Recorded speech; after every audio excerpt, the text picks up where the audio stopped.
Olá, queridos amigos e irmãos, sejam bem-vindos ao canal do IAG, ao Lições para a Eternidade, seu estudo semanal da lição da Escola Sabatina. Quem vos fala é o pastor Benjamin Prado.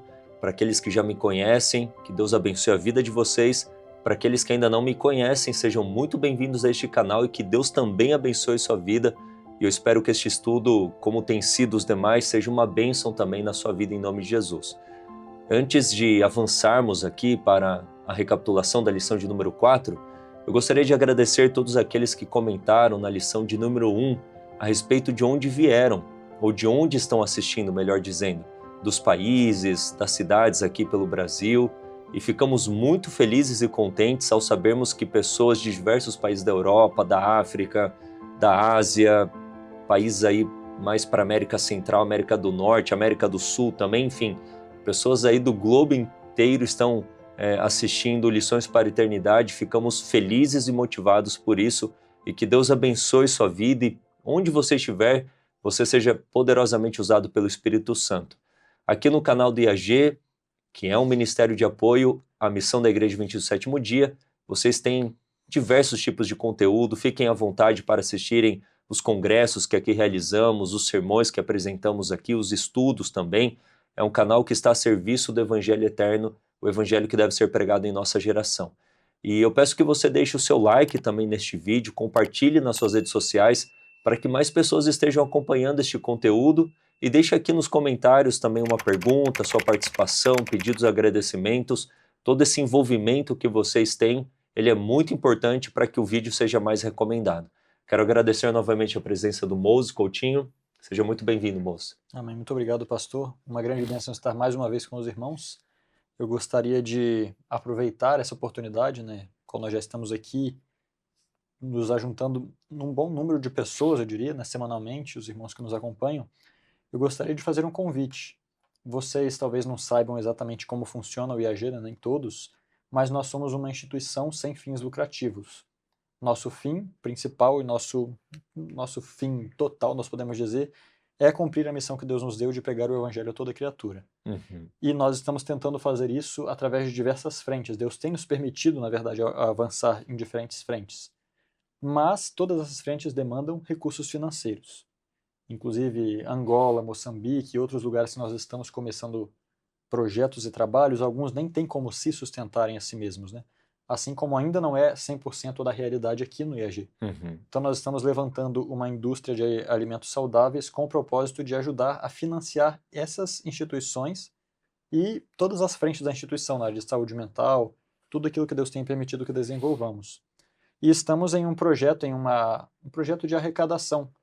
E eu gostaria de contar realmente com o apoio de cada um de vocês com o seguinte: nós não estamos aqui pedindo que vocês entrem em alguma dívida ou um prejuízo ou que se desfaçam de muita coisa. Pelo número de pessoas que nós temos no canal, apenas R$ 4 já ajudaria, nós já teríamos suficiente para construir. Então, se você puder doar isso ou até menos, R$ 2 nesse mês, 2 no mês que vem, nós teremos o suficiente para construir, então, essa indústria que vai abençoar milhares de pessoas.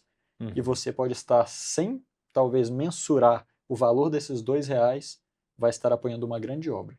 Então eu faço esse convite para vocês aqui neste momento. Amém, que maravilha. E em breve vocês estarão sendo notificados que o canal do IAG também terá um clube de membros para que você possa apoiar de uma maneira sistemática, mensalmente, essa obra que temos realizado, que eu peço que você, sendo possível, até venha nos visitar, conheça, converse um pouco mais com o Mose, que é diretor da indústria, com o Silverino Kiel, que é o diretor aqui do Instituto, comigo como pastor, para que vocês sintam o espírito que aqui reina de serviço, sacrifício, faça planos para estar conosco num congresso. No final do ano passado tivemos ali no momento do Natal um congresso que foi maravilhoso, foi espiritual, as famílias estiveram aqui, mais de 100 pessoas, foi uma grande bênção.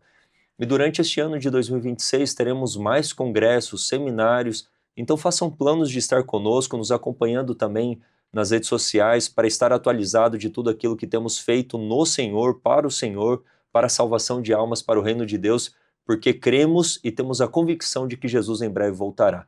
Então vamos nos unir, juntos somos mais fortes. E a lição vem falando de unidade, aproveitando já a fala do Moses, a minha, que quando estamos unidos somos mais fortes.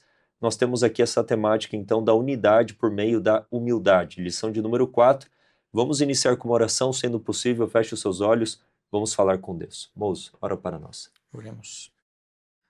Grande e maravilhoso Senhor, nosso amado Pai Celestial, nós te damos graças pela nossa vida, te damos graças porque cada respirar nosso é graça que o Senhor tem nos dado.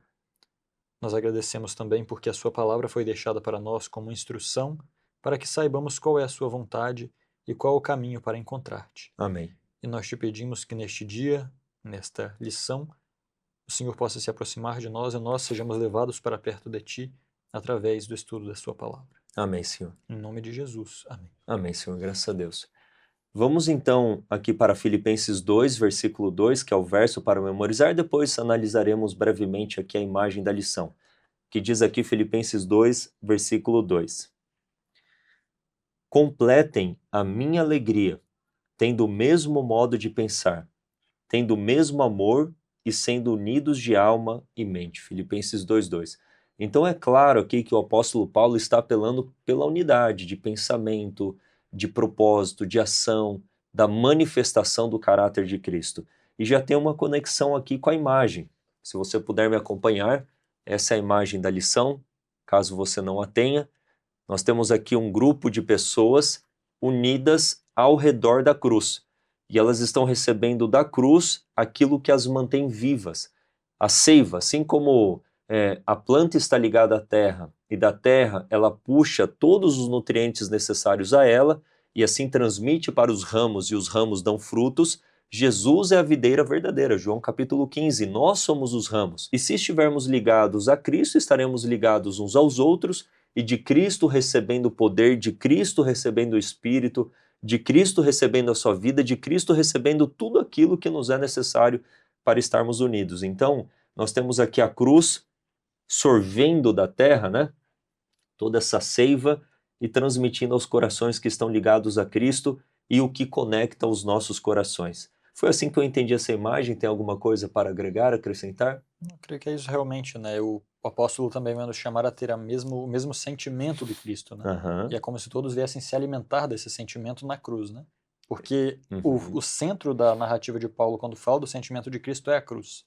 O sofrimento, a entrega, a abnegação. E eu entendi exatamente isso na imagem também. Sim, muito significativo. E quando nós vamos para o Novo Testamento, principalmente, para as epístolas de Paulo, para os sermões de Cristo, João capítulo 17, nós temos outras falas de Cristo, nós temos uma epístola que a ênfase desta epístola, não apenas o capítulo 4 dela, mas toda a epístola aos Efésios, é a unidade. Então nós vemos que essa temática, a unidade, é uma temática central no Novo Testamento, ou seja, ela é muito importante. A igreja precisa estar unida para realizar a sua missão, para cumprir a sua missão. A unidade ela é imprescindível, ela precisa acontecer. E é uma temática que também, entendemos assim, está contida em Filipenses por algumas informações que nós podemos extrair. Aqui, o capítulo 2, versículo 2, já dá a entender que Paulo estava apelando para essa questão da unidade. E nós sabemos pela história do plano da redenção que o pecado começa no céu e o pecado começa tendo uma raiz a desunião. Nós temos aquele anjo criado por Deus, Lúcifer, que se desune do caráter, do amor, da lei de Deus, e através da desunião tem toda a rebelião, tem toda a manifestação contrária à lei de Deus, ao caráter de Deus, à vontade de Deus, e seres se unem a Lúcifer, que agora é Satanás, na rebelião contra o Criador. E essa desunião vem para a Terra, Adão e Eva se envolvem nisso, e é o que a gente tem enfrentado até hoje, essa realidade do pecado, e o pecado traz de fato a desunião. Então, na contramão daquilo que é a realidade do pecado, nós temos o Evangelho restaurando todas as coisas. Então o Evangelho restaura o universo na unidade com Deus, restaura a unidade entre o povo de Deus, restaura a nossa unidade individual com Deus, para que todos sejamos um com Cristo e um com o Pai. Então nós temos toda essa temática bíblica que é muito importante, e nós veremos isso agora em Filipenses também. Amém. E realmente quando nós olhamos para a origem do mal e tudo isso, nós vemos que a origem da desunião que o mal, desunião, veio tudo junto, né? É. A origem da desunião é quando você começa a olhar para dentro, no sentido de o seu serviço, as suas energias, o seu amor, em vez de estar olhando para fora e entregando aquilo que você recebe de Cristo, você começa a olhar para si, e foi o que aconteceu com Satanás. A luz dele fez com que ele confundisse a origem disso, né, ele achando que era de si mesmo que provinha, focou em si, e é exatamente isso que traz a desunião. Qualquer tipo de contenda, desunião que há, tem como a raiz, a mesma raiz que houve o pecado de Lúcifer. Não podemos entender o pecado, mas sabemos a raiz, que é a exaltação própria, o desejo de supremacia. O egoísmo. Exato. Quando nós olhamos para nós mesmos, diferente do que vai dizer os versos 3 e 4, né? Quando nós olhamos para nós mesmos como superiores aos demais, resultado da desunião. Aí Paulo vem dizendo, se vocês querem ser unidos, e eu chamo vocês a se unirem, coloquem o pensamento dos outros acima do de vocês. É muito interessante isso mesmo. Sim, sem dúvidas. Eu acredito que dá para a gente já avançar para a lição de domingo, que vem trazendo essa temática que o Moses está já abordando. E domingo vem trazendo o título Desunião em Filipos. Vamos ler aqui Filipenses 2, do versículo 1 ao versículo 3. Eu vou ler aqui para nós, daí vamos abrir para os comentários. Filipenses 2, 1 a 3. Diz assim: Portanto, se há algum conforto em Cristo, se alguma consolação de amor, se alguma comunhão no Espírito, se alguns entranháveis afetos e compaixões, completai o meu gozo, para que sintais o mesmo, tendo o mesmo amor, o mesmo ânimo, sentindo uma mesma coisa. Nada façais por contenda ou por vanglória, mas por humildade, cada um considere os outros superiores a si mesmo. Então, aqui na lição de domingo, o que a gente já pode extrair aqui desses versículos 1 a 3 de Filipenses capítulo 2? Sim, é interessante que o verso primeiro, né, pode acabar dando a impressão, ou podemos acabar interpretando, se lemos muito rápido, que Paulo está perguntando se existe algum consolo em Cristo, no sentido de, olha, se é que em Cristo existe algum consolo, não. A pergunta de Paulo não é se existe consolo em Cristo, porque existe consolo em Cristo. A pergunta de Paulo não é se existe em Cristo um conforto de amor. A pergunta é, se em você tem o consolo de Cristo, se em você tem o conforto do amor, se existe uma comunhão do Espírito dentro de você, se tem entranháveis afetos e misericórdias, então completem minha alegria. Ou seja, ele está apelando para aquilo que deveria estar dentro dos crentes como cristãos. A raiz do cristianismo está nessas coisas. A consolo em Cristo, o conforto de amor, tudo isso vem de uma contemplação da cruz, um reconhecimento do valor que nós temos diante de Deus e o reconhecimento do valor que todos têm diante de Deus também. E é isso que Paulo está apelando, ao sentimento íntimo que tem dentro dos crentes para despertar esse sentimento e falar, chamar eles agora, né, para que eles sejam de semelhante pensamento, tendo o mesmo amor, de um acordo e uma mente. Esse sempre foi o desejo de Deus. A oração de Jesus em João. Que eles sejam um como eu e o Pai somos um. Essa questão da unidade é até muito interessante de notar na Bíblia, porque cria muita confusão entre muitas pessoas. As pessoas querem tratar a unidade bíblica como matemática, né? Então chegam a dizer, por exemplo, os antitrinitarianos podem dizer, como é que pode ser um e tal, mas nós vemos aqui que Jesus nos chama a ser um, assim como ele e o Pai são um, e a unidade espiritual, a base dela não é o número físico que nós podemos contar, o matemático, é justamente a capacidade que está no verso 2, que sejam de semelhante pensamento, tendo o mesmo amor, sendo de um acordo e uma mente. Ora, eu e o pastor podemos ser de uma só mente? Sim ou não? Espiritualmente, sim. Espiritualmente, sim. Espiritualmente, sim. Nós temos mentes individuais, mas nós somos chamados pelo apóstolo a ter a mesma mente. E aí vem o verso 3, que nada seja feito, e eu creio que esse verso aqui, irmãos, ele tem muito a nos ensinar. Na verdade, ele é muito forte, que nada seja feito por contenda ou por vanglória. O que é vanglória? É a glorificação própria. A glória vã, realmente. Mas com humildade na mente. Cada um considere os outros melhores do que a si mesmo. Eu poderia aqui agora dizer, olha, irmãos, isso aqui não é fácil, isso aqui é a natureza pecaminosa, isso. Eu poderia dizer tudo isso, seria verdade. Mas eu quero dizer uma coisa. Quando nós compreendemos que simplesmente é isso aqui que deve ser feito, a metade dos problemas que nós temos seria resolvida se nós entendêssemos que isso aqui é o que Deus espera de nós. Se nós começarmos a considerar os outros melhores do que nós mesmos, o evangelho já está sendo vivido. É basicamente isso. o sentimento que houve em Cristo estará em você e é isso que ele precisa. Exatamente. É isso que o mundo precisa disso. Eu fiquei pensando aqui no verso 3 a respeito de nada façais por contenda, ou seja, nós temos que pensar da causa para o efeito. Aquilo que eu falarei, qual que será o resultado dessa minha fala? Aquilo que eu farei, qual que será o resultado? Ou seja, eu tenho que pensar da causa, o que eu estou falando, o que eu estou fazendo, o que eu estou arquitetando para a consequência.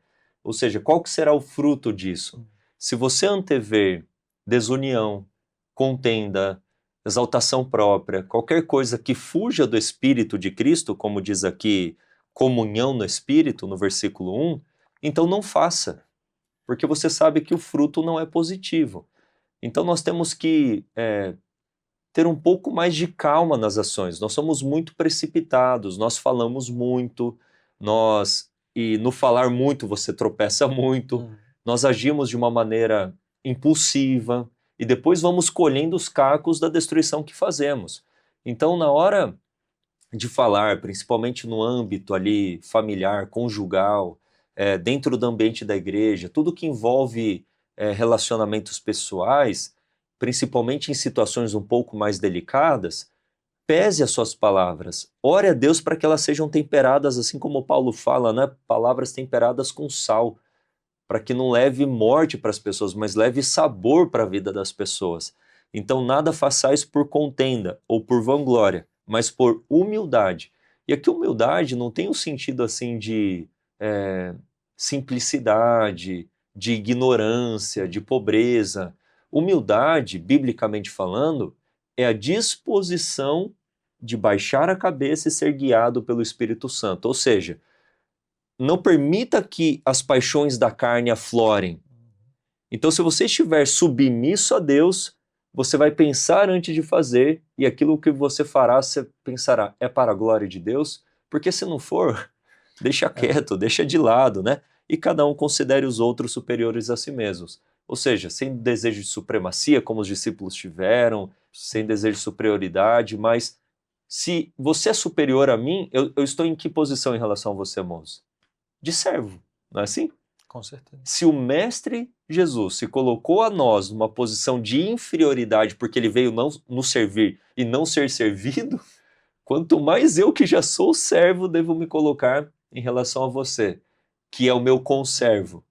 Então, o raciocínio considere o outro superior, faça como um servo, assim como Cristo fez. Paulo já está querendo apresentar o versículo 5 aí, né, que nós leremos posteriormente. Com certeza. Eu estava imaginando aqui, né, que realmente a humildade, como o senhor estava falando, ela não é o saber menos ou buscar saber menos, não é o buscar ter menos capacidades. Exato. Pelo contrário, a verdadeira humildade, ela exige autocontrole. Ela exige domínio próprio. Porque você sabe das suas capacidades, você sabe tudo aquilo que Deus tem te dado, mas você reconhece que tudo aquilo é para servir o outro, não para você. Então você coloca o eu abaixo das suas qualidades. Você não coloca as suas qualidades, o seu eu acima delas como se fosse o mais importante, né? E na verdade, pastor, é interessante notar que o verso 2 ele nos traz uma verdade teórica e no 3 ele traz de maneira prática o que seria isso. No 2 ele diz: completai minha alegria para que sejais de semelhante pensamento, tendo o mesmo amor, sendo de um acordo de uma mente. Ora, é possível para o ser humano ser todos do mesmo acordo de uma mesma mente? É possível logicamente isso? Porque cada um tem um interesse diferente. Eu quero uma coisa, o pastor quer outra, a Aninha que está aqui com a gente quer outra, uma outra pessoa aqui pode querer outra. Qual é a única maneira de nós termos o mesmo sentimento? Se nós escolhermos alguém para imitar. É verdade. Se nós um único modelo. Isso, se nós queremos ter o mesmo sentimento, nós temos que querer o mesmo objetivo. Aí nós não quereremos por contenda, porque só vai haver contenda quando você está procurando uma coisa e o outro. Então, se o senhor quer algo ali e eu quero algo aqui, vai haver contenda. Agora, se nós entrarmos em acordo e falarmos, Jesus sabe o que é melhor, qual dos dois ele quer ou se ainda tem uma terceira coisa que ele quer, é nisso que nós vamos focar. Isso é a mente de Cristo, isso é a maneira prática, né? Focar não em nós, mas que existe um modelo de mente para seguir. Nossos interesses nunca vão permitir que haja unidade. Sim. E eu assisti um exemplo nessa linha, uma ilustração que eu achei muito significativa, até usei num sermão recentemente, que era um casal de um lado, o marido de um lado, a esposa do outro, e colocaram o número 6. Da minha perspectiva, o número 6 é o número 9. Da sua perspectiva, é o número 6. E daí é 6 ou é 9? É 6 ou é 9? Daí a gente tem duas formas de pensar, porque a gente tem duas perspectivas, duas referências diferentes. Mas quando o Moses se coloca ao meu lado, ou eu me coloco ao lado do Moses, ou se nós virássemos a folha e nos colocássemos aqui ao lado da mesa, nós veríamos o mesmo número, porque agora, unidos, estamos vendo tudo sob a mesma perspectiva. O que traz a minha união com Moses? O que traz a minha união com você? É Cristo. Então, se estivermos ao lado de Cristo e não Moses do meu lado ou eu do lado do Moses, porque a gente quer que as pessoas estejam do nosso lado para que todo mundo esteja unido. Ou seja, se todo mundo for igualzinho a mim, tem união. Agora, se as pessoas forem diferentes de mim, fica difícil, né? Mas agora, se todo mundo for igual a Jesus, se todo mundo estiver unido a Cristo, nós teremos a mesma referência, o mesmo referencial. Estaremos do mesmo lado e veremos tudo sob a mesma perspectiva. Que número é esse? É o número que Cristo está vendo. E que número que ele está vendo? Se é 6, se é 9, independentemente disso. De onde ele está olhando. Então, unidade é diferente de uniformidade. Assim como nós vemos essa diversidade racial, tem os brancos, tem os negros, os pardos e etc, etc. Mas as raças não devem estar unidas, não somos filhos todos do mesmo pai, tanto celestial como geneticamente falando de Adão e depois de Noé. Então, se somos todos filhos do mesmo pai, apesar de haver uma diversidade racial, nós somos todos seres humanos. É assim que deve ser também. O Moses tem uma educação diferente da educação que eu tive, impressões, modo de perceber a realidade. Nós somos seres individuais, mas nós devemos ter a mesma mente. Que mente é essa? A mente de Cristo. Que amor é esse? O amor de Cristo. Que propósito é esse? O mesmo propósito de Cristo. Então, Cristo, de fato, vai nos unir na diversidade. União, unidade é diferente de uniformidade. Ele quer que mantenhamos a unidade na diversidade. Deus, ele não quer atropelar esse leque de cores raciais. Ele não quer atropelar a individualidade de cada ser. Ele quer que nessa diversidade nós estejamos unidos. E não é muito mais bonito um colorido do que algo preto e branco, do que só preto, do que só branco, do que só... Essa diversidade traz o colorido e o belo. E a unidade é um milagre, é algo que só Deus ele pode operar. Então nós temos que ter essa mentalidade. União sempre naquilo que é Jesus. E um ponto assim que eu tenho visto, Moses, também, para avançarmos, é que muitos hoje em dia têm falado de unidade apenas na questão do amor, deixando de lado a verdade. Mas a gente não pode esquecer que a verdade também nos une. A verdade, ela é um fator essencial para que haja unidade. Porque como que dentro de uma casa dois estarão juntos se querem seguir por caminhos diferentes? Não tem como. Não há ligação entre Cristo e Satanás, entre a luz e as trevas. Então não é só a disposição de amar, mas também a disposição de se submeter ao assim diz o Senhor. A unidade ela tem que ser no amor, como Paulo fala aqui no versículo 2, tendo o mesmo amor, mas nós temos que ter também a mesma verdade. E a verdade ela é revelada claramente na palavra de Deus. Isso certamente produzirá uma genuína e real unidade. Amém. Não é possível ter os dois separados. Exatamente. Amor e verdade tem que andar juntos. Sempre. E aqui o autor vem falando da palavra eritheia, que é traduzida aqui como, às vezes, ambição egoísta, como na NVI, ou interesse pessoal na NAA. Aqui na ACF diz contenda ou por vanglória. Enfim, dependendo da tradução, mas é interessante ter esse leque, né? Olha só, ambição egoísta. Assim como Moses disse no início, a raiz da desunião está no egoísmo, interesse pessoal. O mesmo termo ele é traduzido por discórdias, lá em Gálatas 5, versículo 20. Então, quais são as soluções que Paulo apresenta para esses problemas, como diz aqui a lição de domingo?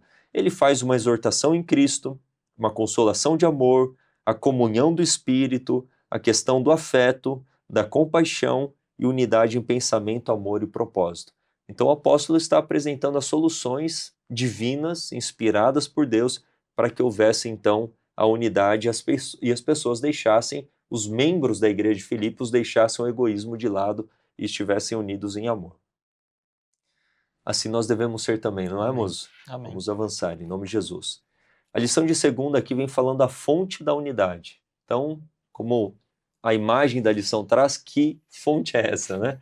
Vamos ler aí Filipenses 3 e 4. Filipenses 2, 3 e 4. Está escrito assim: que nada seja feito por contenda ou por vanglória, mas com humildade na mente, cada um considere os outros melhores do que a si mesmo. Não atente cada um para as suas próprias coisas, mas cada qual também para as coisas dos outros. Maravilha. Então, quem que produz a unidade? Qual é a fonte da unidade? Vamos trabalhar essa temática aqui na lição de segunda-feira. Certo. Em parte, né, eu diria que nós já comentamos um pouco até na lição anterior, né, do que seria o que vai ser tratado nessa lição, mas é importante nós vermos que sem um agente externo, sem um agente sobrenatural, não é possível para a mente humana por si mesma considerar os outros superiores a si mesma. Não é possível que ela faça isso de maneira reta, natural. Né? Eu tenho até uma palestra que eu dei durante o congresso aqui, no qual eu mencionei justamente isso na mente. A nossa mente ela está cheia de outras coisas que induzem e nos dizem o que nós devemos fazer. Somente o toque sobrenatural e a orientação do Espírito podem nos manter nesse caminho de humildade real. Então, como que o Espírito produz essa comunhão, essa unidade? Ele fala ao nosso coração e à nossa consciência o tempo inteiro. Então, por exemplo, quando você fala algo só por contenda ou por vanglória, a não ser que você esteja totalmente embrutecido, você sente pelo menos um arrependimento depois. Nós sentimos algo, a consciência nossa fica em dúvida. Tanto é que, vamos lá, quando há uma discussão e você quer colocar o seu pensamento, a sua ideia sobre as outras, não dá uma certa adrenalina, às vezes bate com mais forte o coração, pode acontecer alguma coisa nesse aspecto, um sintoma físico, né? E o Espírito Santo vai estar te mostrando na sua mente também que aquilo ali não deveria estar sendo realizado. E provavelmente da próxima vez que algo assim acontecer, você vai lembrar. O Espírito vai te falar. E é importante que nós nos mantenhamos em constante oração buscando dessa fonte, porque como nós vimos na imagem, se não encontramos da fonte diretamente, não nascerá naturalmente em nós. E somente quando nós alimentamos dessa fonte é que Cristo vai estar com o Espírito nos tocando o coração e nos mostrando como nós devemos agir no nosso dia, nas nossas atividades, nos nossos relacionamentos. Né? Se nós demonstramos orgulho constantemente, não ouvimos mais essa voz, é um sinal desesperador, eu diria, para todos nós. É verdade, com certeza. Então, não feche os ouvidos para a voz do Espírito Santo quando ele falar. Isso é muito importante. É a única maneira que Deus pode se comunicar conosco. É verdade. Então, a Bíblia, ela não fica assim fazendo rodeios para desmascarar a natureza humana pecaminosa. Ela desmascara de uma maneira muito impressiva, principalmente nas palavras de Cristo, quando ele diz: do coração procedem maus pensamentos, homicídios, adultérios, imoralidade sexual, furtos, falsos testemunhos, blasfêmias. E daí também diz aqui, isso está em Mateus 15, 19. Também em Mateus 12, 34, a boca fala do que está cheio o coração. Então, é claro que nós entendemos, particularmente falando, eu não entendo que natureza pecaminosa é pecado, mas ela é a raiz do pecado, no sentido que é daí que vai produzir, como diz Tiago a respeito da origem, né, do pecado, a respeito de quando vem o desejo pecaminoso que vem dessa natureza pecaminosa e é unido à escolha, ao exercício da vontade, você tem então concebido o pecado. E Jesus está falando o quê? Do coração vem essas coisas, do coração vem esses desejos pecaminosos, mas nós temos que dominar sobre isso.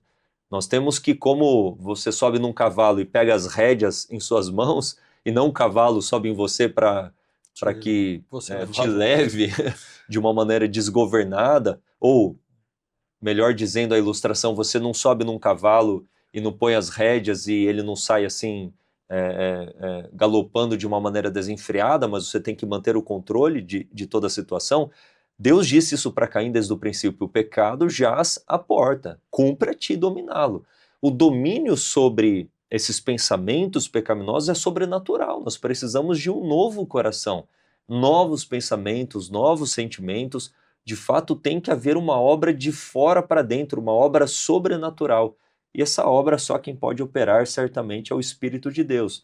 Tanto que a lição aqui vem apresentando, né, alguns textos de Efésios 4:13, Efésios 4:13 também, a respeito da unidade que o Espírito Santo dá. Então, quem que vai nos dar a possibilidade de vencermos o egoísmo, que é a raiz da desunião? Ora, se o egoísmo é a raiz da desunião, qual que é a raiz da união? É o amor, porque o contrário do egoísmo é o amor, não é o ódio. O contrário do amor não é o ódio, é o egoísmo. Então, a fonte da unidade tem que ser o amor, e o amor é Cristo. O amor é Deus, e o amor é colocado em nós pelo Espírito de Deus. Essa nova natureza que é chamada agora na Bíblia de natureza divina, natureza espiritual, para termos então de fato a mente de Cristo e novos sentimentos, novos pensamentos, e termos o controle sobre essa natureza pecaminosa que ainda permanece em nosso coração. E essa luta vai até o fim, não de praticar o pecado, mas ser tentado a praticar o pecado. Essa luta ela é constante e real para todos nós. Mas não significa que você é tentado, que você tem que cair em tentação.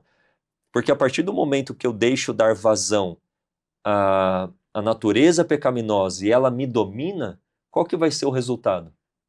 O fruto da carne. Qual que é o fruto da carne? Discórdia, ira, contenda. Desunião. Desunião, exatamente. Então a lição de segunda vem falando que a fonte da unidade é Cristo, é o Espírito, é o genuíno amor, nós termos agora um novo coração, uma nova mente, e essa mente é de Cristo Jesus. Só para ressaltar uma questão aqui, às vezes nós precisamos dizer o óbvio, é necessário, né? Mas o verso 4 diz, não atente cada um para as suas próprias coisas, mas cada qual também para as coisas dos outros. Esse verso quer dizer o quê? Que nós devemos então começar a fofocar? Nós devemos começar a nos intrometer na vida alheia? Não, o verso anterior nos diz o que é considerar as coisas dos outros e não as nossas. É simplesmente considerar os outros melhores do que nós mesmos. Então, as coisas dos outros são os interesses dos outros. As necessidades dos outros. Exato. As necessidades e interesses. Então, se nós colocamos isso como superior, obviamente também tendo acima ainda dos outros o de Cristo, nós estaremos cumprindo e chegando ao cumprimento do verso 5, que haja em nós a mesma mente que houve em Cristo Jesus. Porque se teve alguém que se preocupou mais com as coisas dos outros do que com as suas, foi Cristo. Com certeza, exatamente. Então, você aí que está nos ouvindo, eu acredito que você está gostando da recapitulação, deixa um like, deixa aí nos comentários também toda a sua reação, um texto para colaborar, para enriquecer aqui a recapitulação. Mas eu tenho certeza que você, como eu, diante de uma temática dessa, faz com que a gente se estremeça, no sentido de, é um desafio tremendo, diariamente em casa, diariamente no casamento, nos relacionamentos pessoais, aquela pessoa difícil de lidar, como que eu vou considerar essa pessoa superior a mim, ter as necessidades e os interesses dela superiores aos meus? A questão é, só pode amar como Deus ama filho de Deus. Se nós não morrermos para o eu e nascermos como novas criaturas, não tem como fazer isso. Isso é uma obra sobrenatural, não é uma obra natural, isso tem que ficar bem claro. Ou seja, é a obra de Deus em nós, é de fato vivermos como novas criaturas. E assim revelaremos que de fato Cristo vive em nós, e de que o Pai enviou o seu Filho, e que não somos deste mundo, de que o Evangelho é verdadeiro. Então, se você se estremece como eu, é porque nós precisamos diariamente morrer para o eu, para que Cristo viva em nós, para que esta unidade seja de fato operada. Amém. Vamos avançar aqui para terça-feira, que tem aqui um título um tanto quanto intrigante, né? Implante mental ou cirurgia mental? Vamos falar um pouquinho disso aqui, e o texto traz Filipenses 2, versículo 5, que tem aqui o texto dizendo, Central, né? É o texto central, com certeza, dessa semana. De sorte que haja em vós o mesmo sentimento que houve também em Cristo. Nós veremos nas lições posteriores, quarta e quinta-feira, que sentimento é esse que houve em Cristo, para que nós imitemos o exemplo dele. Mas o que é isso, né? Como que eu posso ter o mesmo sentimento que houve em Cristo Jesus? É um implante, é uma cirurgia? Que obra é essa, né, que a lição vem apresentando aqui na terça-feira? Para nós entendermos isso, a lição também ela nos traz a informação inicial de que não só Cristo deseja a nossa mente, né? Satanás e o mundo querem absorver a nossa mente para que nós tenhamos a mente dele, de Satanás. E o mundo, na verdade, meio que conspira contra aqueles que tomam a decisão de ter a mente de Cristo. Essa é a realidade. Sim.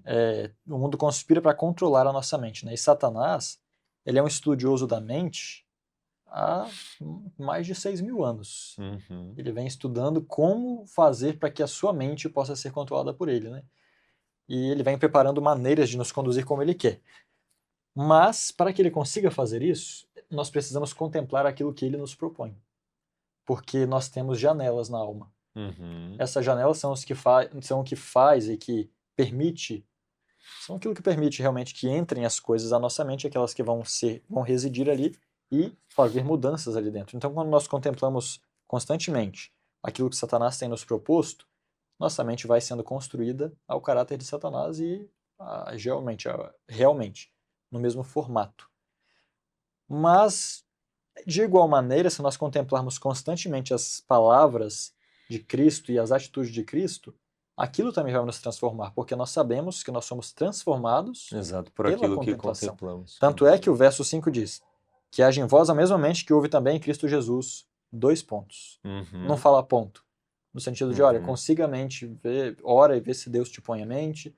Não, ele fala, olha, a mente de Cristo Jesus você vai ter da seguinte maneira. Ele vem e fala, Jesus fez isso, fez isso, fez isso, fez isso. E agora você contempla Cristo e é transformada à medida daquilo que você contempla. Uhum. Então, quando nós percebemos isso, nós vemos que nossa única segurança é estar constantemente contemplando aquilo que Cristo fez por nós. Uhum.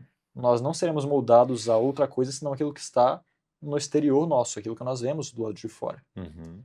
Então, nós não podemos focar os olhos no mundo e tampouco podemos bloquear a nossa visão, porque o mundo está cheio de coisas ruins, né? Uhum. Mas nós não podemos pensar que asceticamente vamos fechar todos os sentidos, nos esconder dentro de uma caverna e nada de ruim vai entrar para a gente ser puro. Não, a gente tem que contemplar a pureza de Cristo. Sim. Temos que contemplar a humildade de Cristo. E só assim haverá a verdadeira transformação de dentro para fora. Nós precisamos constantemente seguir o que está aqui no capítulo 4, verso 8, que diz assim: quanto ao mais, irmãos, tudo que é verdadeiro, tudo que é honesto, tudo que é justo, tudo que é puro, e vem trazendo todas essas boas características e diz, nisso pensai. Uhum. E todas essas coisas estão plenamente em quem? Em Cristo. Em Jesus. Comenta pra gente também, moço, que eu lembro que num dos sermões aqui do IAG, talvez você aí em casa não tenha assistido, nós tivemos um congresso de famílias em busca do Espírito e o Moço apresentou 2 palestras excelentes, eu recomendo que vocês assistem, e numa delas você falou de Romanos 12, versos 1 e 2, eu achei muito interessante a explicação do versículo 1 a respeito de transformação da mente. Poderia falar um pouquinho para nós a respeito disso? Vamos lá rapidamente, vamos ler lá. Que está dentro dessa temática, ou seja, a mente precisa ser transformada. O campo de batalha no grande conflito é a sua mente e a minha mente, porque quem tiver o domínio da mente terá o domínio de todo o ser. E nós sabemos que há uma ligação entre o corpo e a mente. Por isso que Satanás ele trabalha de uma maneira ampla através do estilo de vida, da alimentação, daquilo que os seus olhos estão contemplando, seus ouvidos ouvindo, a sua mão tocando, através daquilo que é sensorial e apelativo para que ele tenha o domínio da sua mente. Então, é a guerra dos sentidos.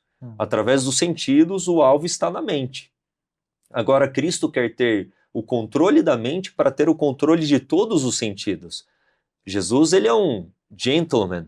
Ele não chega arrombando a porta, ele não chega tacando o pé na porta. Eis que estou à porta e bato.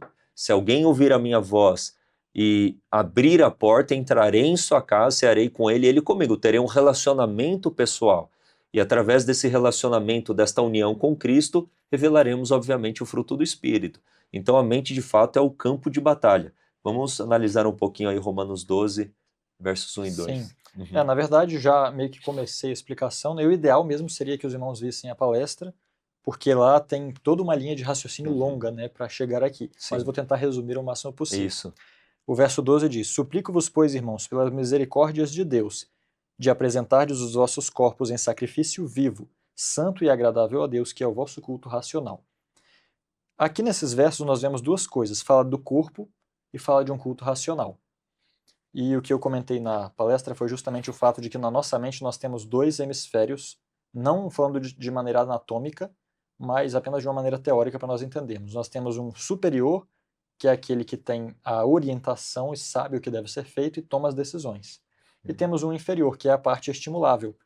É onde nós podemos receber incentivos do mundo externo, para fazer ou não fazer coisas. Então, aquilo que você gosta de fazer está nessa parte de baixo do seu cérebro.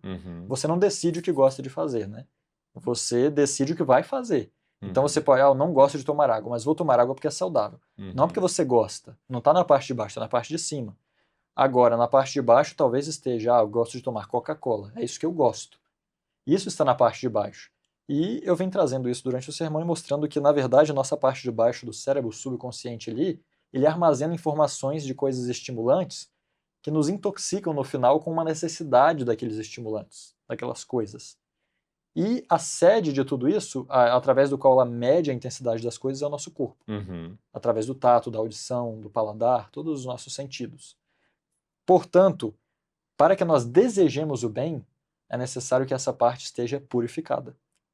Isso não é uma obra simplesmente humana. E eu gostaria, inclusive agora, de ler o verso mais uma vez, que diz: Suplico-vos, pois, irmãos, que eu fiz a pergunta. Qual das duas partes, então, Deus deseja? O seu racional, onde você toma as decisões corretas, ou pelo menos deveria tomar, né? Faz as coisas corretamente, ou Deus quer a parte de baixo que está cheia de outras coisas, talvez impuras? Esse verso nos diz que Deus deseja o nosso corpo e a nossa mente. As duas coisas. As duas. A parte de cima, racional, toma a decisão. E qual é a decisão dela? Apresentar os corpos em sacrifício. Por que em sacrifício? Porque simplesmente é um sacrifício. Escolher não fazer o que você gosta. Exatamente. Aquilo que você quer, aquilo que você gosta, que seu cérebro pede, você não vai fazer, porque você tem uma parte racional que vai oferecer esse culto. Um sacrifício vivo. Por quê? Porque você não vai se matar. Eu não quero mais pecar, vou tirar a minha vida. Não é isso. Deus quer um sacrifício vivo. Então não é para matar. Não é um sacrifício morto. Isso. Um sacrifício santo. Por quê? Porque ele anda na integridade, não segundo nem sequer os seus próprios desejos. E é agradável a Deus. E agradável a Deus, de acordo com o livro de Hebreus, capítulo 13, é que nós façamos aquilo que é bom. Então é isso que Deus deseja de nós, dominar totalmente a nossa mente. E isso só pode iniciar com uma obra divina. Por mais que nós entendamos isso racionalmente, nossa motivação passa e, se não é obra divina, não acontece. Mas é um conjunto de coisas. Essa dinâmica entre faculdades superiores e inferiores, de que a escolha deve exercer o domínio sobre os desejos, ela é tão fundamental na vida cristã que conhecer isso é um tanto quanto libertador. Que muitas vezes não desfrutamos de uma vida cristã vitoriosa ou ascendente porque não conhecemos a ciência da salvação. Isso é uma ciência que não é só uma neurociência, isso daí é uma ciência bíblica, que daí a neurociência quer estudar a ciência bíblica, né? A ciência da salvação. Esse domínio das faculdades superiores sobre as inferiores foi perdido no Éden. E Jesus resgatou para nós. E aí a gente já pode entrar, quem sabe, na lição de quarta, porque ele foi feito semelhante aos irmãos em todas as coisas. Ele veio da semente de Abraão. Ele veio para participar conosco das nossas aflições, desses apelos das faculdades inferiores sobre as superiores, mas ele nunca desceu do cavalo, ele nunca deu rédeas soltas aos pensamentos e sentimentos, que Ellen White fala que quando fazemos isso, estamos entrando no terreno encantado de Satanás. Ou seja, se dermos vazão para pensamentos e sentimentos, nós vamos viver uma vida de pecado. Porque é aí que o diabo vai exercer o domínio sobre a mente, ou seja, sobre a escolha, sobre a decisão, sobre a vontade. Mas Cristo, ele veio, resgatou esse domínio e nos dá poder, não apenas o exemplo, mas ele também nos comunica poder para sermos mais do que vencedores e termos a mesma mente que ele tem. Termos o exercício, né? Para que a vontade domine sobre aquilo que você quer e sobre aquilo que você não quer. E eu estava assistindo um vídeo até, Moses, que as crianças, muitas vezes, elas são levadas, ou a natureza delas clama, porque elas não entendem, elas precisam ser instruídas nisso, elas querem fazer só o que elas querem fazer. Se você olhar uma criancinha e falar, olha, come esse brócolis, se bem que as criancinhas, que muitas vezes aqui não tem esse problema, que elas gostam, né, de tudo que é natural. Mas vamos dar esse exemplo, né? Olha, come esse jiló aqui. De uma maneira geral, não, eu não quero comer. Por que não? Porque eu não gosto. Mas é saudável, você precisa. Mas é saudável, mas daí não adianta apelar para o racional, não entra. Agora, a partir do momento que você amadurece, o ser adulto é fazer o que você não gosta. Quem aqui muitas vezes gosta de acordar aí depois de um final de semana, quem sabe, passei a acordar segunda-feira de manhã? Eu sei que muitos podem falar, eu amo trabalhar também, mas tem dia que é difícil. Você fala, não, eu não quero. Mas você tem que ir lá e tem que fazer. Então, a caminhada cristã é, em certo sentido, caminhar contra os desejos da carne. Se você esperar ter vontade eu vou até trocar, a gente às vezes confunde vontade com desejo. Ah, não estou com vontade de comer isso, não. Motivação, talvez. Vontade é escolha, decisão. Desejo é esse que saliva a boca, né? Então, você tem que estar acostumado a fazer, escolher o que você não gosta. Porque essa é a essência do cristianismo. Não esperar que algum dia Deus te deixe animado nisso. Eu diria que talvez seja até essa palavra, né? Às vezes nós esperamos para fazer uma mudança estar animados. Exato. Só que tem dois problemas. Primeiro, nós não sabemos quando vamos estar animados, pode ser tarde demais. Segundo, o ânimo vem e passa. Em tudo na vida, não existe ânimo contínuo. Exato. E vocês acham que Jesus todos os dias acordava com o mesmo desejo de ir atender todo mundo? Ele com certeza mantinha, como o pastor falou, a vontade no sentido de decisão. Eu sei que é isso que é bom para mim, e ele começava e encontrava o desejo, o seu deleite. Exato. Mas com certeza, Jesus, ele sofreu tentações. As tentações são justamente algo que vai contra o nosso interesse. Exatamente. Né? E ela chama para nós. E a tentação de Jesus não foi um teatro, foi uma realidade. Então ele sentiu vontade, muitas vezes, ou melhor, muitas vezes ele pode não ter se sentido animado a fazer aquilo que seria correto, mas ele entendia que não era por ânimo, é por necessidade. Decisão. É por decisão. O ânimo vem depois que você inicia as coisas corretas. O ânimo não é o que te motiva a fazer o correto. Exatamente. O ânimo nos motiva a fazer as coisas erradas. O tempo todo. Então, se você esperar ter esse ânimo, esse desejo para ler a Bíblia, você não vai. Mas a partir do momento que você tomar a decisão de ler e passar a ler, você vai sentir o quê? O prazer. Assim é orar, assim é sair para dar um testemunho, para dar um estudo bíblico, para viver uma dieta alimentar, para... Enfim, é assim. É só... Daí depois, com o passar do tempo, com o hábito criado, pode ser que daí você passe a ter desejo mesmo de ler a Bíblia, desejo de orar, porque eu acredito que é possível também. Sim, porque nós somos chamados aqui a ter a mesma mente de Cristo, e o que Cristo ele se deleitava? Ele sofria tentações, com certeza, mas na maior parte do seu tempo ele se deleitava o tempo inteiro em fazer a vontade de Deus. E tanto é que em Salmos tem a lição aos messiânicos que falam, deleito-me em fazer a sua vontade, ó Deus meu. Mas isso só pode acontecer se você criar de fato o hábito. É igual, vou começar a fazer academia, exercício físico. No princípio vai ser assim difícil. Tá frio, tá chovendo. A carne não quer. O cérebro ele quer poupar energia, né? Como muitos dizem. Ele te joga muitas vezes contra essa questão dos desejos. Mas você vai, uma hora você vai de fato ter o desejo. É assim com as coisas espirituais também. A princípio a gente tem que lutar contra, mas Deus vai colocar desejos santos em nós, desejos saudáveis e salutares em nós. Com certeza. Resumindo, eu diria que nós temos duas fontes de motivação. Uma é uma fonte rápida, na qual aquilo que nós fazemos traz prazer imediato.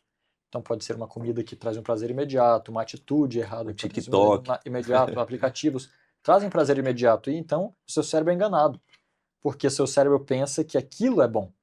Só que quando você faz por um tempo as coisas saudáveis realmente, racionalmente você percebe que o benefício está chegando. Só que isso é algo suave, não é algo intenso, não é algo de picos, é algo contínuo e elevado. Então você começa a praticar as coisas corretas, sente o resultado e deseja continuar a partir dali. Mas no começo, o seu cérebro fala, isso aí não está trazendo retorno não, só estou sentindo dor nos músculos, estou com fome, não estou comendo o que eu quero, eu estou aqui entediado, não posso ver um aplicativo. Você só vai gostar das coisas boas depois que você perceber os efeitos, e eles não são imediatos. Amém, amém. Então, isso é muito, muito, muito importante. Eu acho que de tudo aquilo que a gente já falou em vários estudos aqui, isso é uma das coisas mais importantes. Volta aí, se você não pegou a ideia, volta naquilo que a gente falou, assiste de novo. Essa ciência da salvação, de como manter essa comunhão com Cristo, ela é muito importante. Lição de quarta-feira vem falando a respeito da mente de Cristo, Filipenses 2, 5-8, vou ler. Moço, pode fazer os comentários daí. Filipenses 2, a partir do verso 5. Então, que sentimento é esse, que pensamento é esse que houve também em Cristo Jesus? Versículo 6. Que, sendo em forma de Deus, não teve por usurpação ser igual a Deus, mas fez a si mesmo de nenhuma reputação, tomando a forma de servo, fazendo-se semelhante aos homens, e achado na forma de homem, humilhou-se a si mesmo, sendo obediente até a morte e morte de cruz.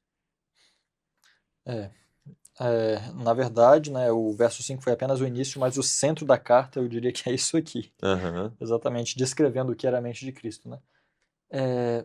Nós vimos que o chamado de Paulo para a unidade tem como raiz e base o abater o orgulho, abater a altivez própria. E você pode escutar, né, muitas pessoas dizendo o seguinte: para você amar os outros, você tem que se amar primeiro. Então o verso lá diz, né, ama teu próximo como a ti mesmo. Então se você não se ama, como é que você vai amar o próximo? E é um raciocínio lógico, ok. Uhum. Mas existe algo ainda mais lógico. Olhem aqui Efésios. Olha o que diz aqui Efésios, capítulo 5. 5:29. Leia para nós, pastor. Porque nunca ninguém odiou a sua própria carne, Aí. antes a alimenta e sustenta como também o Senhor a igreja. Bom, então vamos lá. A pessoa diz: você tem que amar primeiro para você amar, se amar, para depois amar os outros. Paulo diz: você sempre se amou, você nunca deixou de se amar. Você sempre foi o centro das suas atenções. É esse que é o foco. Então, basicamente, a Bíblia nunca nos chamou para amarmos a nós mesmos. A Bíblia nunca fez um chamado tal. A Bíblia nos chama a cuidar-nos, sim, porque nós somos propriedade de Cristo, e isso é necessário por amor a Cristo, não por amor a nós. E por amor ao semelhante para vocês. Ter capacidade de ajudá-lo. Exatamente. Uhum. Mas não no sentido de que você deve olhar para si e desenvolver um afeto próprio. Quando eu não diria nem que é errado nós nos cuidarmos, com certeza não. Mas o foco é o problema. Onde está o foco? Uhum. Se nós estamos focados em Cristo e nos outros, nós vamos nos cuidar. Agora, se nós estamos focados em nós ou não temos Cristo como norte, aí sim nós podemos nos descuidar, podemos focar demais em nós mesmos também e vamos ter problemas do mesmo jeito. Agora, Paulo apresenta então o ápice do que é isso aqui. O que é amar, então? O que é o amor abnegado? E aí ele descreve a escada que Cristo desceu. É isso aqui que é o ápice do que é possível uma pessoa se abnegar. E eu diria até além do que é possível as pessoas se abnegarem. Ninguém vai chegar ao sacrifício de Cristo. Ninguém é nem chamado a isso. Mas ele é o nosso modelo para que nós sigamos até onde nós cheguemos. Esse modelo aqui. Para vocês terem uma ideia de quanto Jesus se depreciou. Às vezes as pessoas têm medo, né, de nós falarmos algo assim, porque pode parecer, nossa, você vai se rebaixar, você tem que ter respeito próprio. Mas vamos lá. Vamos ler Salmos 22, rapidamente aqui. Salmos 22, verso 6. Se tiver aí, pastor, pode ler para nós. Verso 6. Mas eu sou verme e não homem, opróbrio dos homens e desprezado do povo. Quem é esse que está falando aqui? Esse que está falando aqui é Jesus. Salmo 22 é um capítulo messiânico. Ele começa aqui, mas ele continua falando de muitas outras coisas. Olha, todos os que me veem riem de mim, escarnecem, disparam lábios, sacodem a cabeça dizendo, e vão zombando dele. E ele vem dizendo aqui no verso 15, minha força se secou como um caco. Mas eu achei muito interessante o verso 6 por uma razão. A maneira como o Messias ia se ver naquele momento. Imagina você, o que é uma minhoca? O que é uma minhoca para você? Se compare com uma minhoca. Olha assim, uma minhoca. O que é uma minhoca? Que diferença faz uma minhoca na sua vida?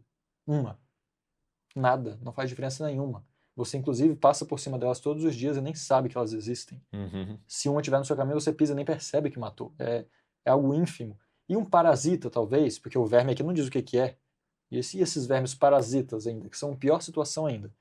Jesus está se comparando a isso. Ele está dizendo, o ápice da minha humilhação foi que, o verso diz, ele era como Deus, não teve por usurpação ser igual a Deus, e verso 8, achado na forma de homem, humilhou-se a si mesmo. Ou seja, ele se humilhou para a posição de homem e se humilhou abaixo do homem. O que é isso? É isso que é o ápice do amor abnegado. É nós, além de descermos para um degrau menor, ainda estarmos dispostos a ir além, se é necessário, para o resgate, para a salvação daquele objeto do qual nós estamos nos humilhando. Não te cortando, mas só uma frase que eu pensei, daí pode continuar o raciocínio, Moses. A serva do Senhor diz que já seria uma infinita humilhação para o Filho de Deus se tornar como Adão antes do pecado. Mas ele veio como da descendência de Abraão após 4.000 anos de pecado. Ou seja, ele veio até onde nós estávamos.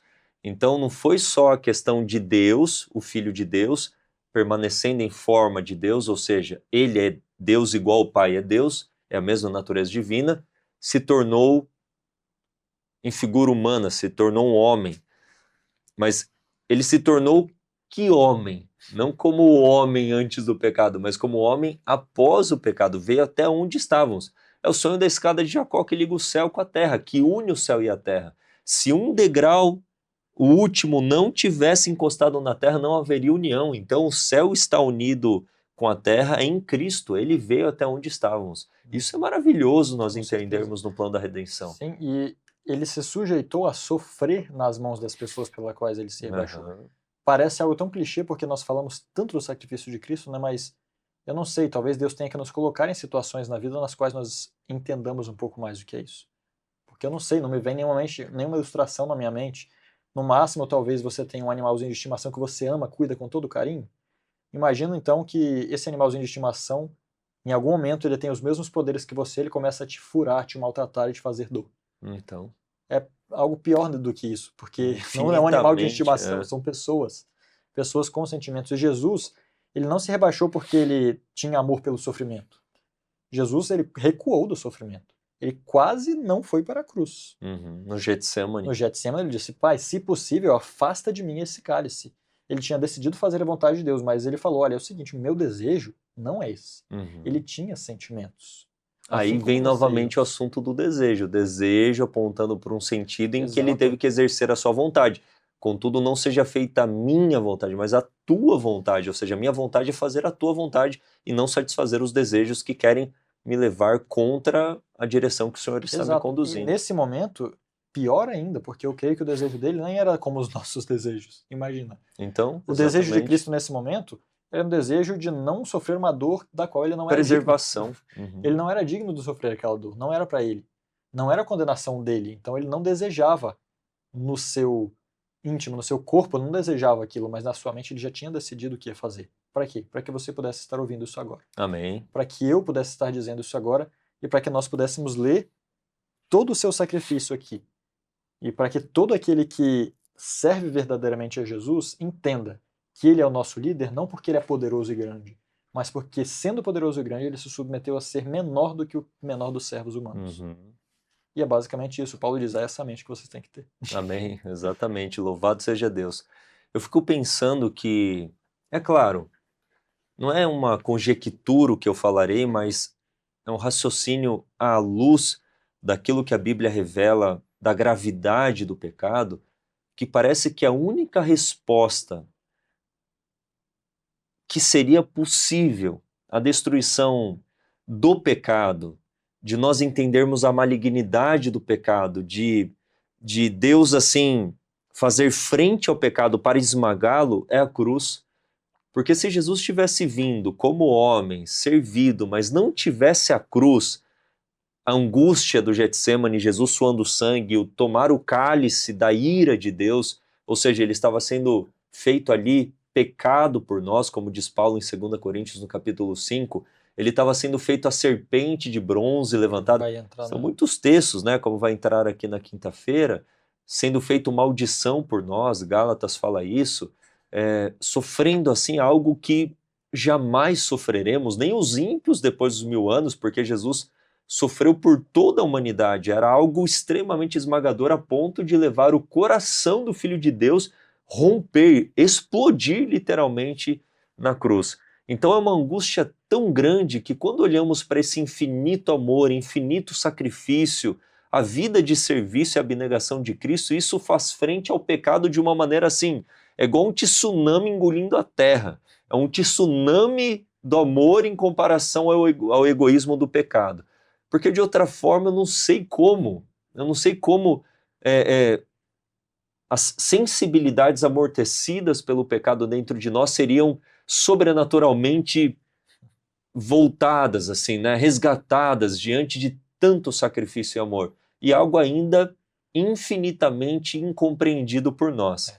Tem um texto de Ellen White, eu já quero até ler aqui na sexta-feira, que é um texto que teríamos que ler nessa capitulação, que diz assim, ó: todo o amor paternal que veio de geração em geração por meio do coração humano e toda a fonte de ternura que se abriu na alma do homem não passam de tênue riacho em comparação com o ilimitado oceano quando postos ao lado do infinito e inesgotável amor de Deus. Amém. Tem vários riachinhos aqui na canastra. Esse é o amor acumulado dos homens para com seus filhos, do amor para com seus amigos, em comparação ao oceano pacífico do amor de Deus, ou o oceano cósmico, né, do amor, do inesgotável amor de Deus.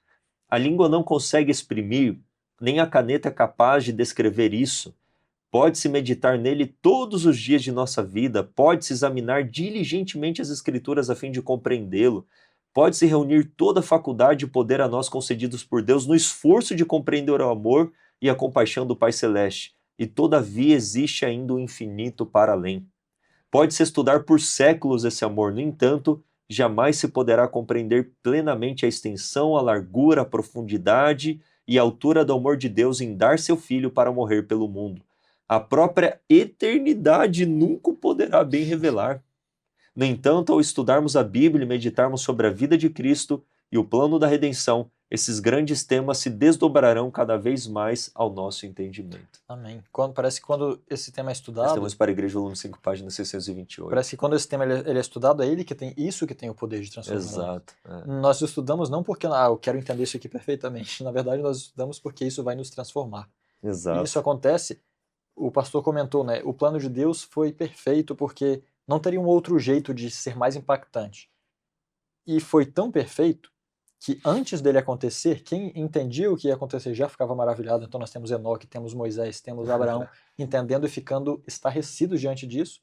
E faz 2000 anos que aconteceu e até hoje nós estamos falando da mesma coisa. Exatamente. E o mundo inteiro fala da mesma coisa e gira em torno disso.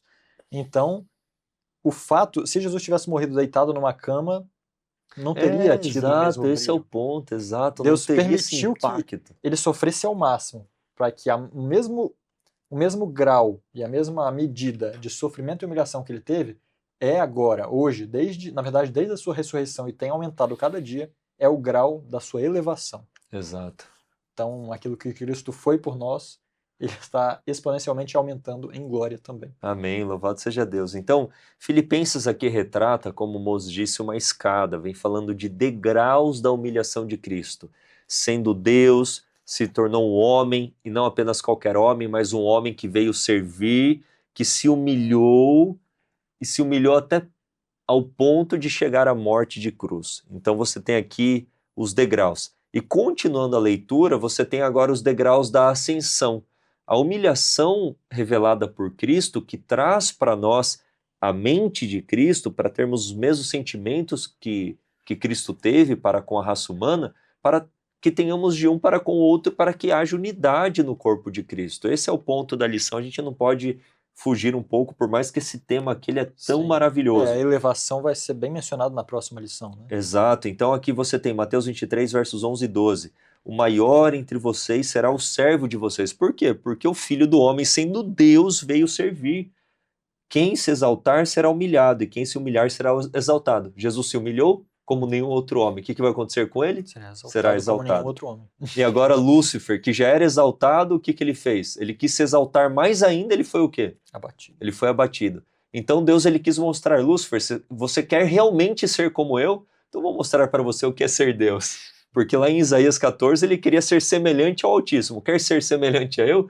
Então aqui, ó, o caminho da senda da humilhação. Isso é ser Deus, no sentido, a revelação do caráter de Deus. Um caminho totalmente oposto que Lúcifer, Satanás, os ímpios, aqueles que rejeitam esse plano, querem seguir. É o caminho da humilhação, do sacrifício, do serviço, do amor genuíno, do amor divino.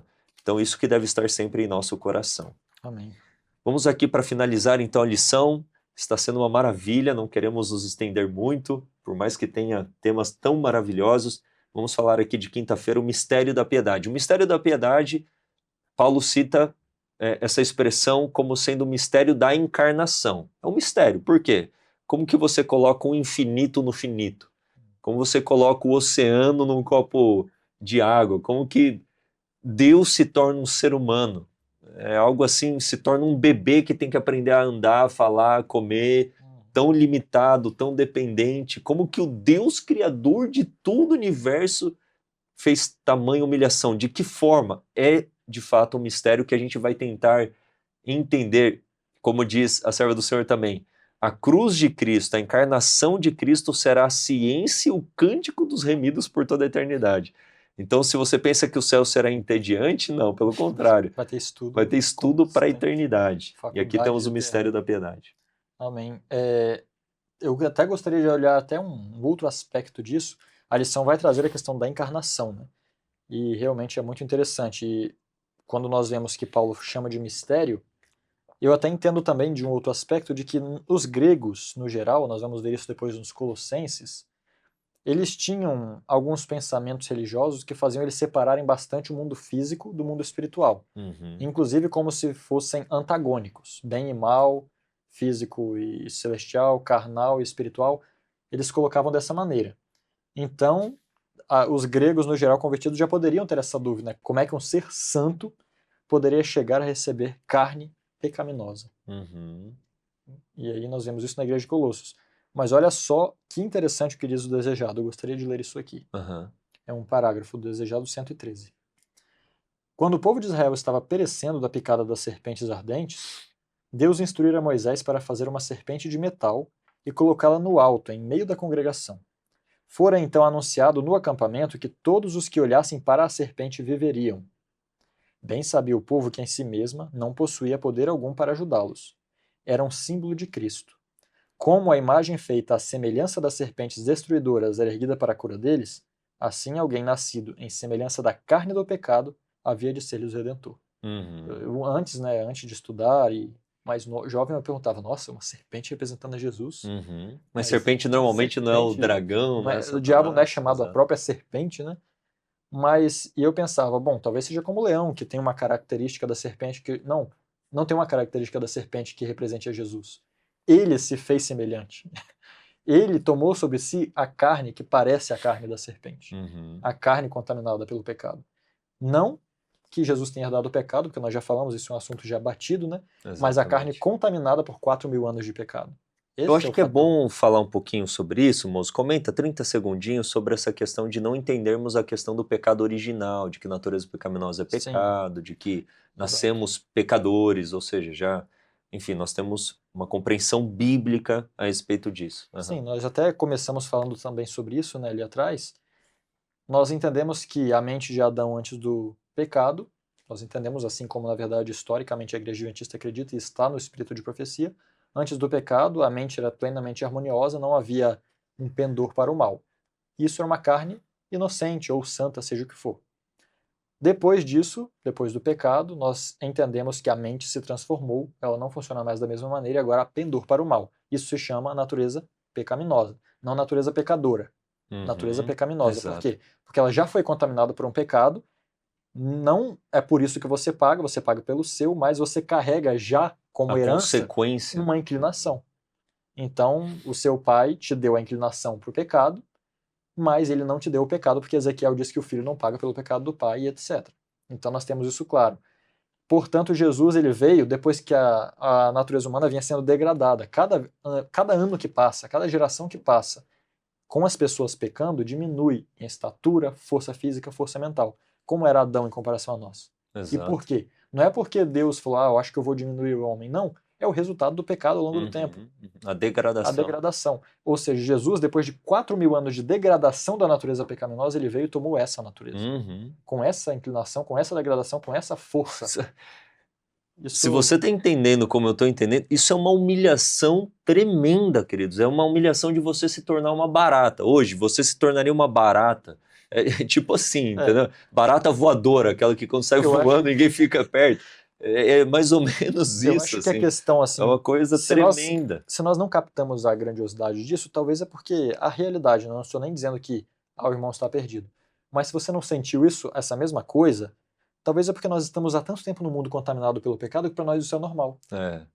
Mas para um ser que nunca pecou e já viu a glória do que é nunca estar no mundo contaminado pelo pecado, onde só há favor, onde só há graça, onde só há pureza e alegria nisso, onde não há tristeza, não há nada de ruim, vir e se degradar a esse nível, é muito grande. Nós nunca vamos entender isso. É por isso que nós vamos estudar a eternidade inteira. E para mim, é aí que está o ponto. A encarnação não intriga tanto pelo fato de como o Espírito entrou na carne, não por isso. Olha como que é chamado isso em 1 Timóteo 3,16. Grande é o mistério da piedade. Então o mistério está na piedade. Não está em como a carne se transformou, está na piedade, ou seja, como alguém pode amar tanto assim. Esse que é o grande mistério. Exatamente. A questão da encarnação é um mistério certamente, mas o foco é como é possível amar. O ponto não está, o Espírito Santo usou um óvulo de Maria e tal, exatamente, não é uma questão da carne, né? Por mais que um dia pode ser que entendamos, mas não é o ponto. Exato. Na verdade, isso realmente, o fato do amor é um mistério. Nós falamos muito que o pecado é um mistério, né? Nosso pecado é inexplicável. Se você explica o pecado, você desculpa o pecado. Mas eu te digo a mesma coisa quanto ao amor verdadeiro e abnegado. Tenta explicar o amor. Tenta explicar o amor sem ele ter motivação. Então, por exemplo, o pastor me ama muito. Mas por que ama? Porque eu ajudo ele quando ele precisa. Então, tá trocando. Ele não tá me amando. Amor abnegado você não merece nada. E ele te ama por isso, então não tem explicação. Não é explicável. Assim como o pecado não tem explicação, o amor de Cristo não tem explicação. Sim. É inexplicável da mesma maneira. Por quê? Porque não há uma razão, não há uma razão motivadora no sentido de, eu amo eles por quê? Eu simplesmente vejo aquelas criaturas e decido amá-las. É isso que Jesus fez. Ele decidiu nos amar. Sim. Então, o amor é tão sem razão justa e clara como o pecado, né? E a justiça para Deus, ela é diferente do que é para nós.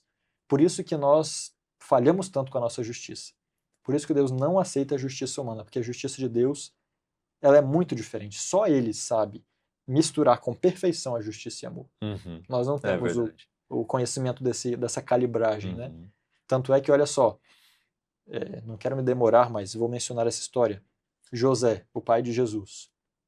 Quando Maria estava grávida, José não sabia de quem.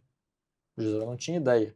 Então, ele decidiu deixá-la secretamente. Desde o acordo nupcial até ele assumi-la de fato, ela parece grávida. Mas como assim? Não tem explicação. Ela poderia falar qualquer coisa, De mim não mas de quem que é, então. E quantas pessoas costumavam parecer grávidas do Espírito Santo naquela época? Mesmo que ela dissesse isso para ele. Então, o mais lógico... igual a história hoje do boto cor-de-rosa, né? O boto tal, não sei o quê. Qualquer coisa assim. Então, o digno e justo era apedrejamento. Isso que era justiça. Isso era justiça. Ele estaria pecando se ele fizesse isso? Não. Estava previsto. Aí que está. Ele estaria previsto na lei, ele não estaria manchando seu caráter. Mas ele não quis infamar Maria, e não é o foco da lição, mas se vocês estudarem, vocês vão perceber que a má fama cairia sobre ele, como se ele houvesse engravidado Maria e fugido. E aí, Deus coloca bem assim na palavra dele. E José, sendo um homem justo. E não querendo infamá-la, a justiça era matar Maria. José foi além da justiça humana. Na misericórdia. No pai de Jesus nós vimos, o pai adotivo de Jesus nós vimos o amor que seria manifestado em Jesus futuramente. Sim. Então, diante de Deus, a justiça ela é um pouco além daquilo que nós entendemos. Não é aquilo que você tem direito, é aquilo que você abdica. A justiça verdadeira agora, a partir do momento que Jesus veio, nós não temos desculpa. Aquilo ali é o padrão de justiça. E o ponto, né? Jesus, ele escolheu os seus pais terrestres. Por mais que José não fosse pai de sangue de Jesus, porque o seu pai foi ali, no caso, o Espírito, e Maria, o ventre, né? A mulher escolhida para ser a mãe do Filho de Deus, nós temos ali José exercendo uma influência como homem justo desde quando Jesus nasceu. Então isso eu coloco ainda nesse ponto. Era o caráter do Cristo já no seu pai. Exatamente. Eu coloco nesse ponto ainda, de que não era nem justo, irmãos. Eu não sei qual palavra é correta para usar aqui. Eu acho que a Bíblia usou a palavra justo porque não tinha outra. Ou nós estamos acostumados a um outro sentido da palavra justo. Para nós, justiça você fez isso, merece isso. Você fez isso, merece isso. Eu fiz isso, eu mereço isso. Para Deus, a justiça atua de uma maneira diferente. Foi um justo como Deus é justo. É por isso que não dá para explicar e é por isso que nós vamos estudar a eternidade inteira. Exatamente. Eu gostaria de ler aqui do verso 6 a 11, para concluirmos a lição do capítulo 2, que diz que, sendo em forma de Deus, não teve por usurpação ser igual a Deus, mas fez a si mesmo de nenhuma reputação, tomando a forma de servo, fazendo-se semelhante aos homens. Lembre-se dos degraus, né? Ele está descendo. E achando-se na forma de homem, humilhou-se a si mesmo, sendo obediente até a morte, morte de cruz. Olha agora, por isso, agora vem os degraus da exaltação. Também Deus o exaltou sobremaneira, soberanamente, diz aqui a minha tradução. E lhe deu um nome que é sobre todo nome, para que ao nome de Jesus se dobre todo o joelho dos que estão nos céus e na terra e debaixo da terra. E toda língua confesse que Jesus Cristo é o Senhor, para a glória de Deus Pai. Amém. Então nós temos aqui os degraus da humilhação e os degraus da exaltação. Jesus é o Senhor. E nós temos outros textos citados aqui na quinta-feira, Hebreus 2, 14 a 18, que vem falando a respeito da humanidade de Cristo, para que em tudo ele fosse semelhante aos irmãos. Hebreus 4,15, tentado em todas as coisas a nossa semelhança. Romanos 8,3, feito em semelhança de carne pecaminosa. Certamente Jesus, mesmo vindo em carne pecaminosa, é semelhante porque também o aspecto de ele nunca ter pecado. Ou seja, Jesus sempre viveu uma vida de fidelidade ao Pai, ele vindica o caráter do Pai. Desde o seu nascimento até a sua morte, Jesus nunca pecou.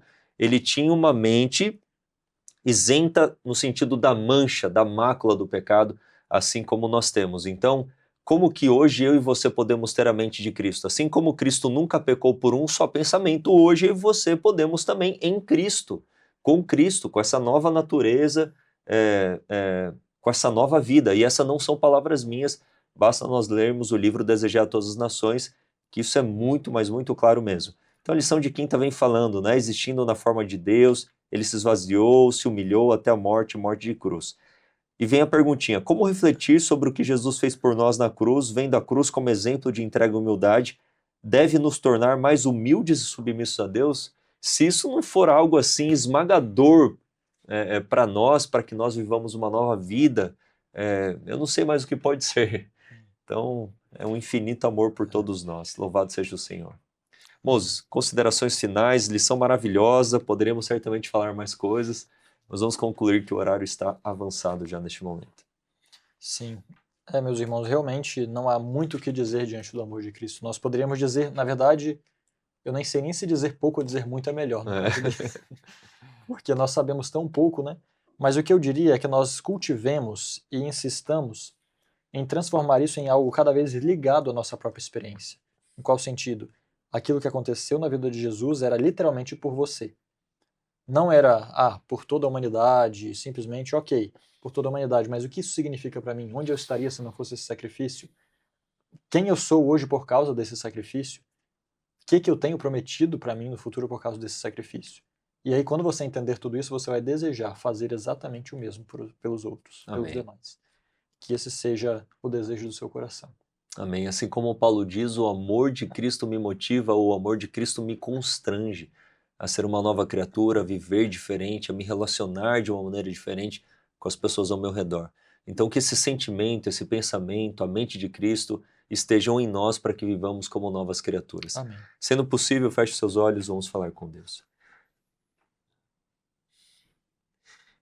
Santo Deus e amado Pai, muito obrigado, Senhor, pela Tua palavra, obrigado pelo plano da redenção, que nós estejamos unidos pelo Espírito, com o Espírito em Cristo e Cristo em nós, e assim estejamos desfrutando hoje daquilo que prometeste e daquilo que Tu almejas para a Tua igreja, a unidade do Espírito e na Tua palavra também. Amém. E que o pensamento, o sentimento que houve em Cristo Jesus de servir, de se humilhar, de dar a vida pelos seus irmãos esteja em nós também, para que reflitamos a vida de Cristo e sigamos as suas pegadas. Assim como diz a Tua palavra, aquele que diz que está em Cristo deve andar assim como Ele andou, que possamos andar como Ele andou. Abençoe a todos aqueles que nos acompanharam nesta recapitulação, que vivamos uma nova vida e peguemos tudo aquilo que conhecemos e apliquemos de uma forma prática em nossa existência. Em nome de Jesus pedimos e oramos. Amém, Senhor. Amém. Obrigado, Moses, obrigado a todos aqueles que nos acompanharam aqui nesta recapitulação, que foi maravilhosa, uma lição profunda, que Deus abençoe a sua vida. Peço novamente para você deixar o like, compartilhar nas suas redes sociais, vamos juntos fazer com que a palavra de Deus seja levada a mais pessoas. Que Deus abençoe a sua vida. Aqui finalizamos mais um Lições para a Eternidade, seu estudo semanal da lição da Escola Sabatina. IAG, juntos avançaremos.